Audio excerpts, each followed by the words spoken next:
अभी सुन रहे हैं संध्या एंटरटेनमेंट मैथिली की शानदार प्रस्तुति।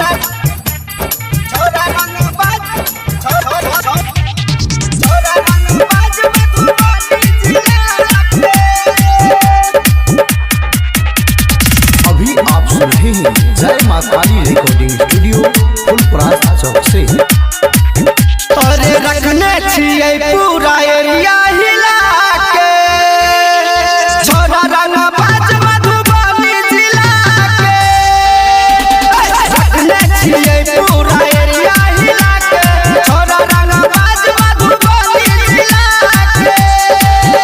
अरे गोली बंदूक से खेलै छिए रे, अरे गोली बंदूक से खेलै छिए रे। फायरिंग जे करे छी त भागे चिल्ला के। रखने छिए पूरा एरिया हिला के छोरा रंगबाज मधुबनी जिला के। अरे गोली बंदूक से खेलै छिए रे, अरे गोली बंदूक से खेलै छिए रे। फायरिंग जे करे छी त भागे चिल्ला के। रखने छिए पूरा एरिया हिला के छोरा रंगबाज मधुबनी जिला के। छोरा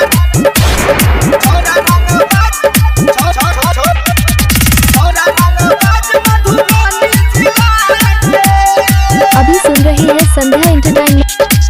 गोली बंदूक लेके साथ में घूमै छिए दिन और रात में। गोली बंदूक लेके साथ में घूमै छिए दिन और रात। और पुलिस दरोगा नहीं कुछो करे छै, राखै छी ओकरा हम घूस खिला के।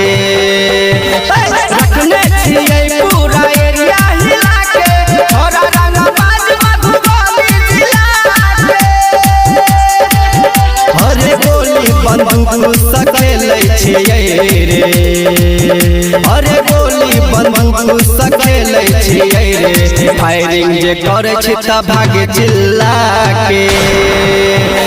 रखने छिए पूरा एरिया हिला के छोरा रंगबाज मधुबनी जिला के।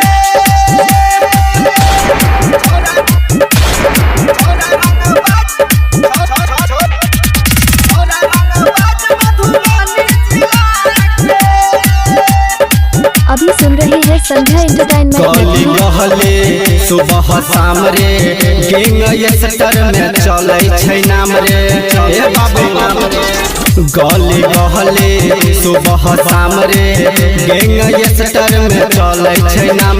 और जे कोई हमरा से गलती करे छै रमेश मधुबनिया रुला दै छै सबके।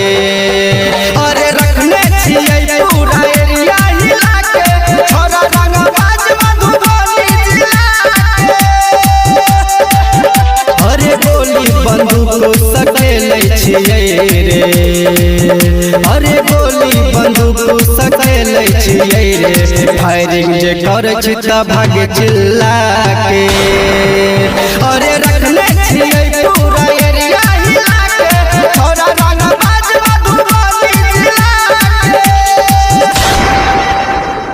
यदि आप चाहते हैं संध्या एंटरटेनमेंट के सभी ऑडियो वीडियो देखें तो चैनल को सब्सक्राइब जरूर करें और बेल आइकन को दबाना ना भूलें।